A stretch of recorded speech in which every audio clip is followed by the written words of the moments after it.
தட்டு நான் போவேன். ஏய் இதுக்கு 2 தட்டு தட்டினீங்கன்னா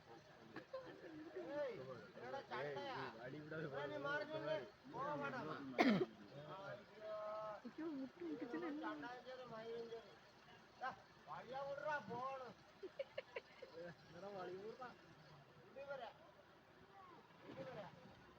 கருப்சாமி தெரிஞ்சு கியா கலர் தான் அந்த காருக்கு. அந்த காரு கியா கலர் தான். ஆறுக்காரு வேறு பின்னாடி இருக்கிறது ஆறுக்காருக்கு கியா கியா தான்.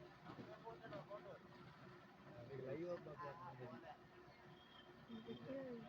எப்படி பார்க்கறது பாரு. நம்ம ஊர் காலமாடோட புதுசு இருக்குது. நேர்ல நீ தான் பாக்குறேன். இதெல்லாம் முடிச்சுட்டு போயிட்டு ஜல்லிக்கட்டுக்கு விடலாமா? எல்லாத்தையும் பிடிச்சிட்டு அவரு பாரு போயிடலாம்.